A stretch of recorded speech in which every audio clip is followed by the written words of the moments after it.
Here we are at the American Overseas Schools Historical Society office in Wichita, Kansas. Today is October 5, 2004.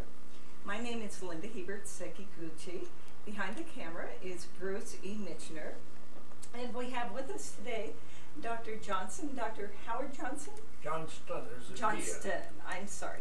Okay, Dr. Johnston, who has spent some time overseas with the Anatolia School in Greece, and he was the president and administrator there, so we're very pleased to have Dr. Johnston with us today.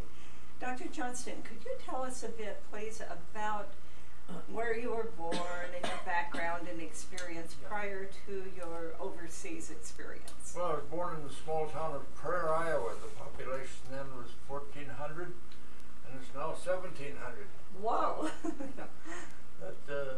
I went to Coe College, Cedar Rapids, Iowa, and then the University of Chicago, and switched from economics to the divinity school, and everybody thought I was taking too much graduate time, so I went up and accepted a position in Milwaukee, where I was with the Department of Education, Adult Education and Recreation, under Miss Endres from Switzerland, who ran a model department there, and I did some innovative things. But after a couple of years, I went down as superintendent in Centralia, Illinois, where they discovered oil. And I was the executive director of the Department of Recreation there. And we did a lot of things, had playground activities, and we had a center which we built and was very active with people from all races. My point was to bring in black people and others who had been kind of left out of things. Impressive. We started a symphony orchestra, and we had a debate team that debated issues such as whether or not they should dam up the creek and build a big lake there, which they finally did. About what But year I was was this? drafted when I was there, and drafted into the Army. I was single and eligible to go off, and I'd been in the infantry band at Coe College, so I thought, well, the infantry is right. If you go to fight a war, you should be right in the middle of it, not way off at a desk somewhere. So I enlisted and was sent to Illinois, and was training there, and then was selected to go to the officers' school in Fort Benning, which I did, and came back second lieutenant, and was shipped out on the President Coolidge, going under the Golden Gate, and we zigzagged without any escort, and down to New Caledonia, and then up to what is now Vanuatu, and we ran into a couple of our own mines, and the ship went down within 40 minutes. Oh my. And as an officer, I had to be there and help the others get out. And by the time I was ready to get out, the ship was clear on its side. You had to climb a rope about 40 feet, straight up, and then slide down the side of the ship into oily water, just black with oil. Luckily, it wasn't on fire. But the captain next to me had somebody fall on top of him, and he wasn't able to climb. He was kind of knocked unconscious. He went down with the ship. And so we were there for about 3 months, bringing food ashore, collared at a time, and then I was out in those islands fighting for 3 years, from island to island. Went to the Solomons, and then finally got a little rest down in New Zealand. But I'd been recreation director, so they say, you take over recreation for the division. And boy, I had a lot of work to do. I had to get up at 4 o'clock in the morning and get things done.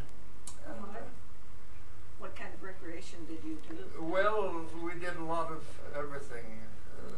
Some fests, and we had a football game scheduled, but we had the helmets didn't come in. They wanted to play regular football, not touch football. And so I raced down through the island to the British. I called them and said, "Do you have some helmets we could wear?" And I got down there right at their tea time. And they didn't do anything at tea time. But I said, "Look, the crowd is gathered and these fellows are going on the field and they need these helmets." So they finally stirred themselves and got these helmets for me. And I raced back, just got there the minute the game was supposed to start. Oh my. They put on their helmets and they played their game, but they were pretty angry at me for such a stupid administration. Why had I taken care of this long ago? Well, you don't take care of everything like that during wartime. Right. Okay, so then you went back to the States after? No, then we went up to the Philippines and had a lot of fighting up there. And in a heavy weapons company, there were 3 of the officers killed. I was managed to get through it. And I wrote to my parents that if I were killed, I wanted my $10,000 medical insurance to go for playgrounds for the Japanese, because I'd read a lot of their letters, things that they had sent home, which we were required to do when we weren't fighting. The officers had to do this, and they didn't want to be there either. They wanted to be home with their families, and many of the same attitudes that we had. We thought, well, we need to start talking to them, getting along with them. Wonderful. And when I came back, then I was invited by the National Recreation Association in New York to go in their role, which I did for a while, and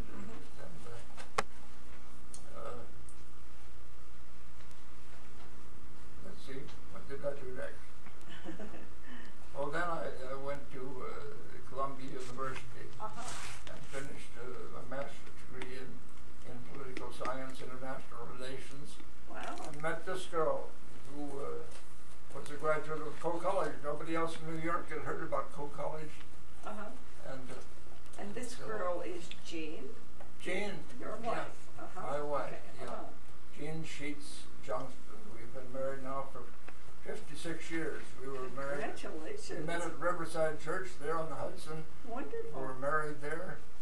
And she and some other girls had an apartment. They took turns cooking and to see who could cook the best meals. And so I kind of made my headquarters to be there to take these meals. She got your heart through the stomach, right? Yeah, that's right. But then I was down in Washington. And, Washington, D.C. Washington, D.C. And learned of an opening at Anatolia College for the presidency. And I'd been interested in going abroad and doing so. I put in my bid and got it. Okay, now Anatolia College, can you tell us a bit about the institution? Yeah, it's a college that was started as a seminary back in 1840 in Merzipan, well, it was another little town near Merzipan in central Turkey, about 60 miles south of the middle of the Black Sea. And Cyrus Hamlin was the director there. He was a farm boy from Maine who had to work hard as a kid in high school. They had some courses. One course was about a steam engine, and it was so early. This was back in the 1820s or so. But he said, "Well, I can make one." Oh, the professor said, "You can make one." But he had worked in a workshop and he had done all sorts of things. So he spent the summer when he was kind of off duty, not working in the fields and all, working on the machine. And finally, when classes began, here was a machine, a steam engine that would pull load about 5 miles an hour and a load of 6 or 8 people. Wow. And but he was interested in mission work and went over to Anatolia, to Asia Minor, Turkey there, and started a seminary. But the people back in the States said, don't do this practical stuff. Don't teach the kids carpentry and all. Look, teach them the Bible. You're over there to convert them to Christians. And he was a brilliant person, and he argued with them that, look, this wasn't the thing to do. The thing to do was to help them help themselves, and that if we wanted to have a local church there, these self-reliant young people were the ones that could do it. And he was put down many times, and then there were bloodshed and wars, and in order to shut down the campus and all that sort of thing. But he stuck with it, and finally they did order the seminary closed, but he went into Mirzaphan then and opened a college that they called Anatolia College. This was in 1886, and was its first president. He was good at money raising, good at speech making, good at so many things. But he's considered kind of the grandfather of the college. And so the founders were Americans. Yeah. It was the church conference in New England that did it, mostly congregational and Presbyterian people. But they kept after him, don't do all this practical work, you're wasting your time, teach the Bible, teach the Bible. And he taught the Bible, but did this other, which he finally convinced them was the very practical thing to do. And then during the First World War, they suffered terribly. The Armenians in the school who were taken off to dig their own ditches, their own trenches, and then they were shot and just put in mass graves, but hundreds and hundreds. By that time, the school had advanced. They had an orphanage, a first grade, a full college with BA degree granted, high school, hospital. They had 86 acres all walled in. But when the war came, the Turks took over and ordered everybody out. And this is World War II now. No, this is World War I. Okay. World War I. Okay. Yeah. And finally, Mustafa Kemal came from the east and pushed everything that wasn't Turkish ahead of him, and so they left with just the books on their in a bag and their clothes on the back, and left from Smyrna. And were welcomed in Greece. And they went into some abandoned barracks there in 1919 and opened a college downtown, 1924, and had a girls' school that was nearby. And then they looked for better quarters because the thing was expanding, overflowing. They were teaching these practical things, how to take care of yourself, help yourself do something practical, as well as science and math and this sort of thing.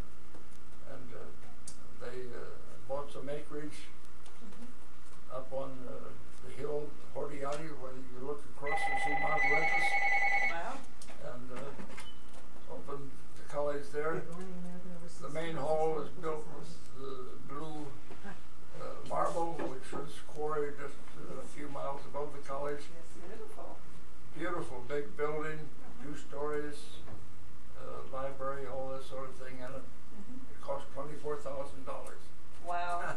Oh, wow. A lot of the work was volunteered, of course, but $24,000 then was quite a little money. And they laid out a campus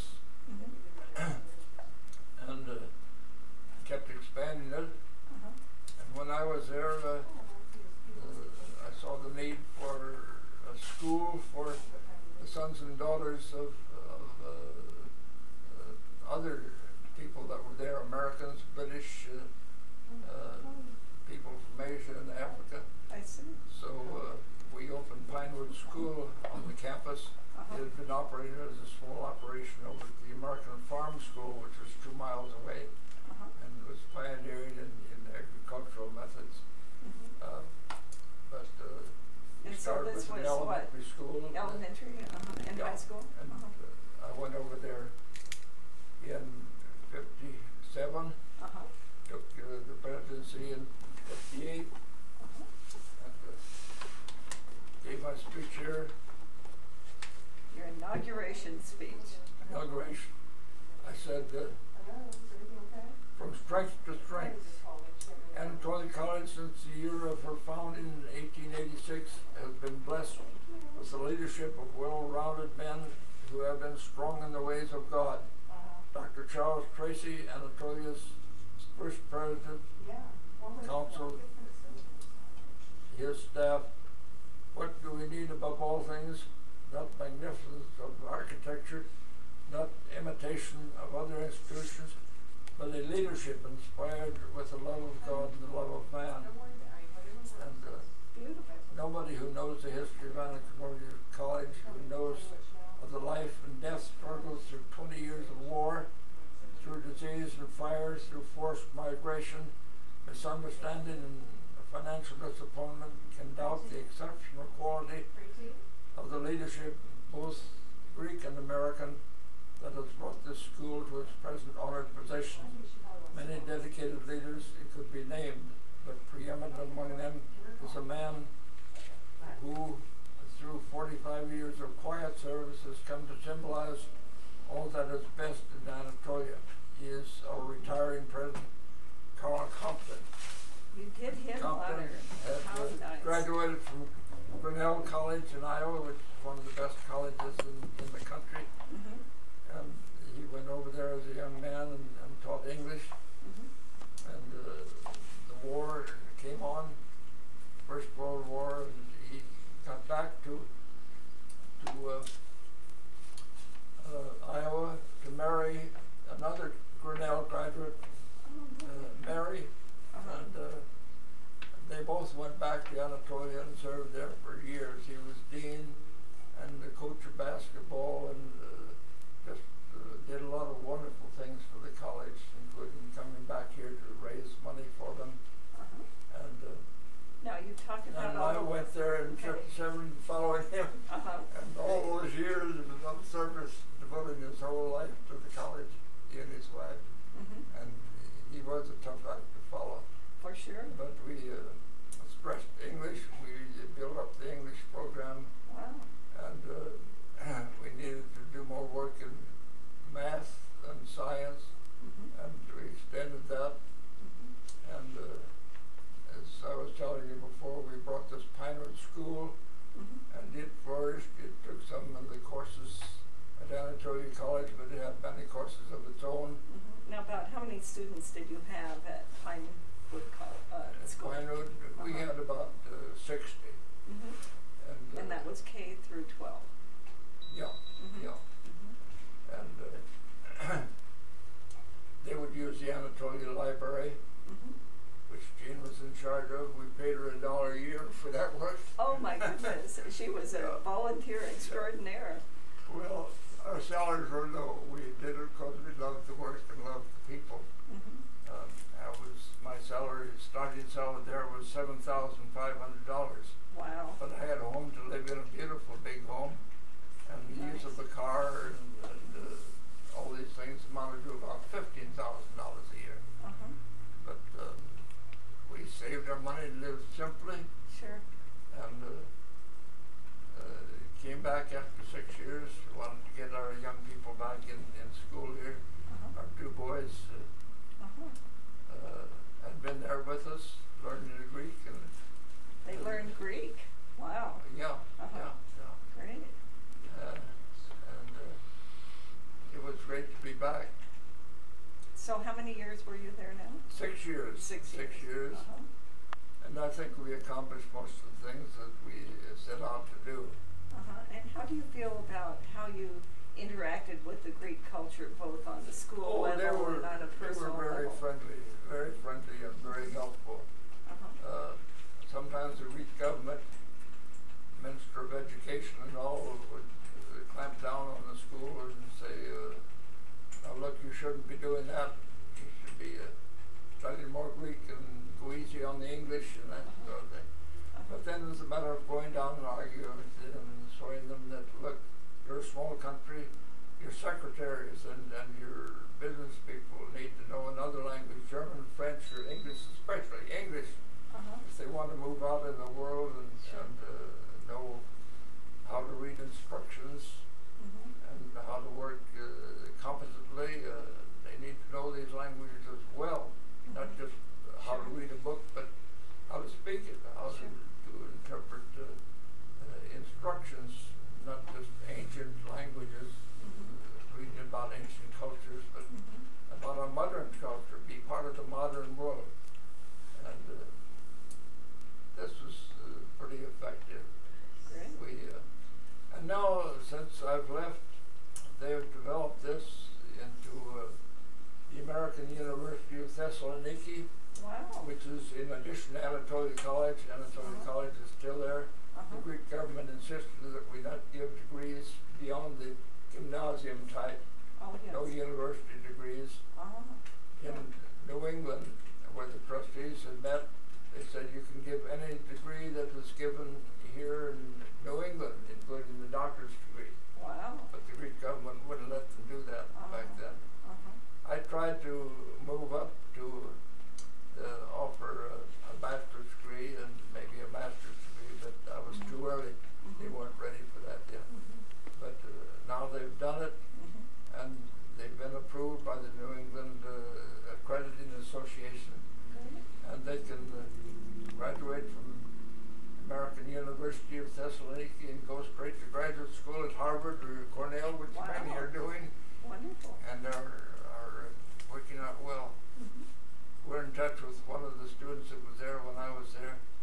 He's now, he worked for the United Nations. He was very brilliant in English. Great. And came to the United States, got his doctorate at Columbia University too, and his master's at Corning. And has been over in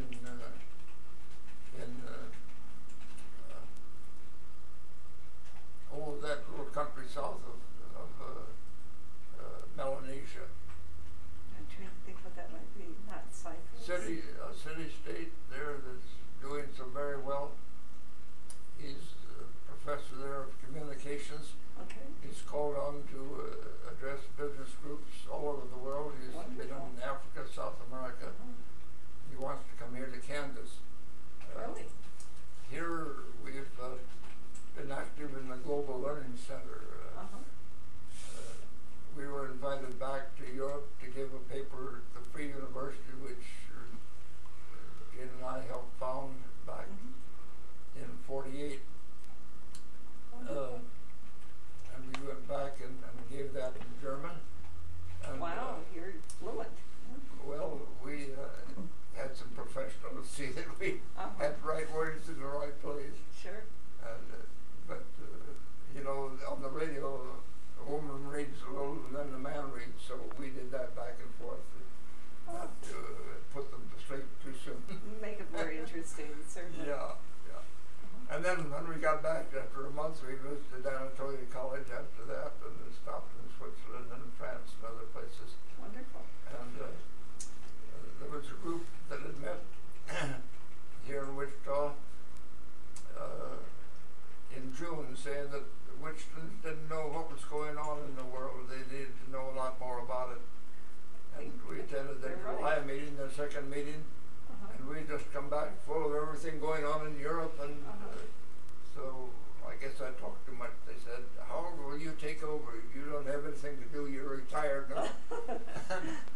So we organized a conference in the fall. We had the previous governor of the state there, and Pat Lehman, the head of labor, and Mayor Knight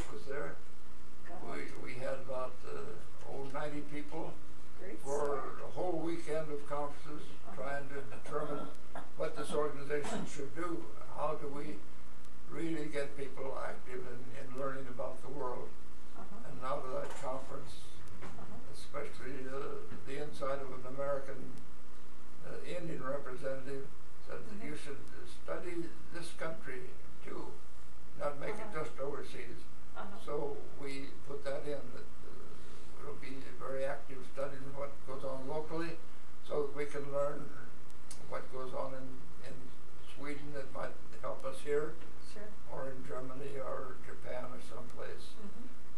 And just to have a real dialogue, to listen to people very carefully, to invite people in that are quite of contrary views, not to take a stand on political issues as an organization except in matters of education, but to advocate that individuals and other groups associated with us, if they want to take stands and be active. Now tell us the name of your group again. The name of the group? The Global Learning Center. Global Learning Center.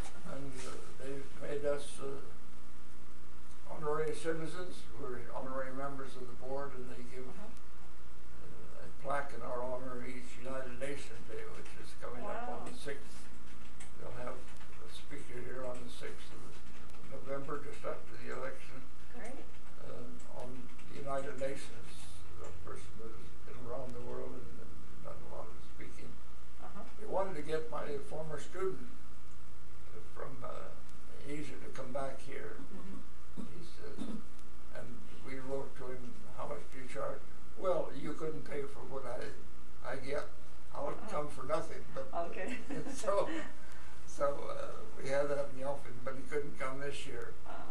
So, but that's been a stimulating thing for Jean and for me to be in the middle of it. At one time we were volunteering our services about 48 hours a week. No money for transportation or anything. We put money into it, but we built up files. We had about 12 filing cases full of what's going on in the world in the last 2 years. Oh my goodness. And the library would call us, do you know what happened in the election in Nigeria? We said, sure, we've got a lot on that. Well, I sent the people over there. Wow, amazing. And they came from Great Bend and other places. Usually on a Saturday morning, so Jean and I would say, come on, we've got to go down and spend Saturday morning. But that's not needed anymore. They have the ENET and all Internet, Internet, right. And you had the original internet there, right? Yeah.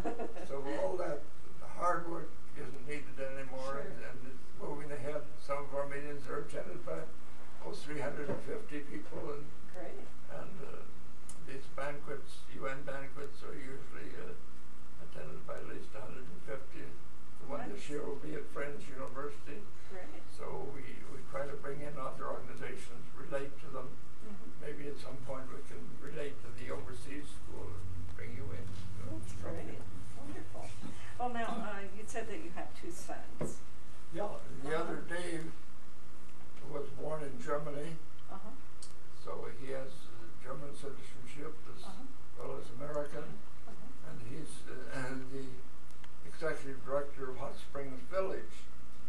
He has an MA in public administration from the University of Kansas. And Hot Springs Village is what state? Is in Arkansas. It's just north of Hot Springs. And it's the largest in the area in the United States, some 14 miles long and 12 miles wide. So he's in charge of the golf courses, the country clubs, the fishing and building lakes and policing. And repairing the streets and all this. He's been quite active, and he's been there for 10 years, and they love him, and there's always something to do and tell us about. But he took 3 days off to move us out from our apartments to the center of Plaza, which has 24 hours care. We both needed that. And they put up the big heavy mirrors and benches and all that. And it's good to have 2 sons and family that's close, and we'll do son Bill from El Dorado comes over every Saturday and does things that need to be done. So we are quite a well-knit family. And getting older, she says, it's what do you say it is? What are you talking about? Yeah. Now, Bill, that's what I say it's getting older is fun. Of course. Of course, yeah. Now, Bill does what in El Dorado? He is in psychology. He's been with the Center for Counseling. He's been chair of that for several years. But now is this at the university or? No, it's the County Mental Health Center, which now is called the Counseling Center. I see. And he's counseled lawyers and others on matters of all sorts of things. And he's been chairman of the hospital board and worked with the YMCA over there, having the hospital open a whole section of the Y for contribution of $300,000, which he raised mostly. Wow. And so we're real proud of our sons. My daughter-in-law, Bill's wife, is running for the House. Wow. She's an MD. This is the Kansas State House of Representatives. Yes, in Topeka. And she's been elected to the school board 4 times, got the most vote each time for 4 years. Wow. And is now in her 15th year. She's been president a couple of times. And it's on the Governor's Commission looking into childhood problems throughout the state, whether it's automobile accidents, failure to buckle up, disease, education, whatever it is. So we feel that she'd make a wonderful member of the House up there, of the legislature. Nice. But she's over in El Dorado. We can't vote for her. We've given her money, but I think she'll be elected, even though she's a Democrat. But the man she's running against is the man who's fixing up their house, putting in new rugs and all. And they've agreed that whoever is elected will support the other one. Well, so, that's great. So the whole thing is quite simple, the way elections should be. That is wonderful. Yeah. Well, now did you have a photo or something from Anatolia College that you wanted to show? I think maybe we showed this one. Yeah, we showed this. Yeah, And, yes, and you had your book with on the Johnston years, right? The Johnston years. As you were president of Anatolia College, right? Yeah. And the first 100 years, this was celebration in 1886 of what had happened during this first 100 years of the college. And so many times they thought, well, this is terrible. The teachers have been taken off and killed. The orphanage is abandoned and the children are scattered. And what do we do? Close it up? No, we're going to keep going. We're going to keep going. And you certainly added to that. Well, I hope we did. I think we did. And we'd like to see Anatolia a part of this organization. We feel that an overseas school such as this, which serves the sons and daughters of military or private people in business, as well as the Greek young people, should be recognized. It's a wonderful combination. It served thousands of young people over the years, and is now really the central place for teaching English in all northern Greece. People that want to have some sort of recognition in the English language take tests at Anatolia. British government sends them there, the Greek government sends them there. They come there from the universities, Greek university, and they've just worked hard to do things that need to be done. Sure. So what a wonderful contribution you have made. That's fantastic. We hope so.